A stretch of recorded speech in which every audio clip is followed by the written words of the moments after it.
Feel so lost.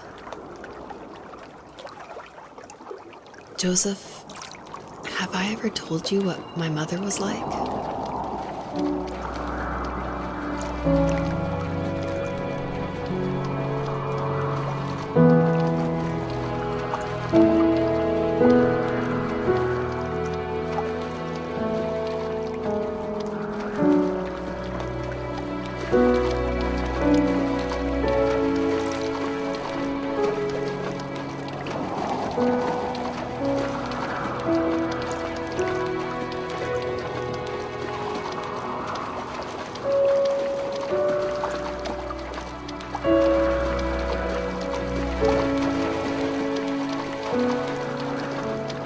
You know what it's like not to have a mom at home. And you know how hard that made my childhood. What helped me was watching the birds in the morning before the school bus came. I thought that my mother was one of those birds, and it made me want to be free like her. My mom taught me how to fold origami cranes while she was in the hospital. So I told myself I would fold one every day until I could fly myself.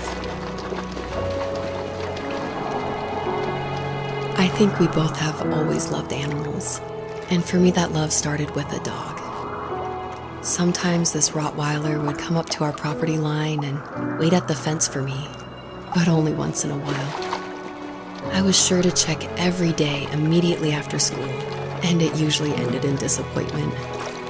I would even steal money from my passed-out dad just so I could buy these off-brand dog biscuits. Even when she did stop by, she never went beyond the fence. Why was she so scared? I think my dad was the opposite of your dad in almost every way, except he was in the military as well. He coped with alcohol of every kind. The trailer started falling apart, he got angry, and I withdrew. More and more I became the weird, quiet kid who made lots of origami birds and carried dog biscuits around. I think we were pretty similar when it came to being the weird kids. And that same sincerity in college was one of the reasons I was so drawn to you. Life got worse and worse, and at one point, I really didn't think I could survive another day with my soul still intact. I had no real friends, let alone neighbors, since we lived in the middle of nowhere. I should have talked to my teacher, but I was scared what he would do if he found out. As I waited for the school bus one morning, I walked around until I found something in an abandoned shed. Something I can't put into words.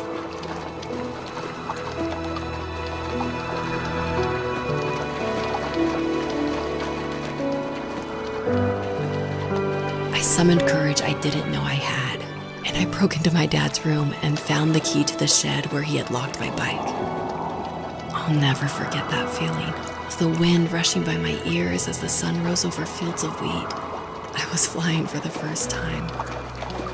I biked as far as my legs could take me until I found a house that felt friendly and that felt like home. Those strangers helped me in so many ways.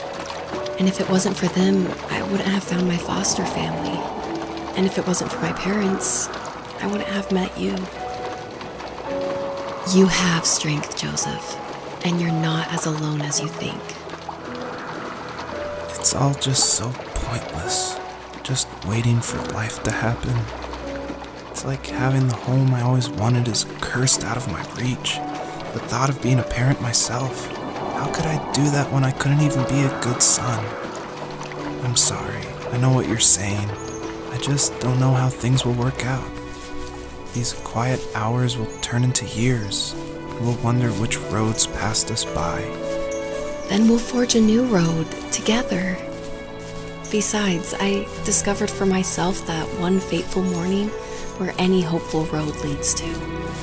There may be thorns and mist, but it always leads to the same thing. And what's that? Family. I'm so glad that you're part of my family, Rachel. And I'm glad you're part of mine.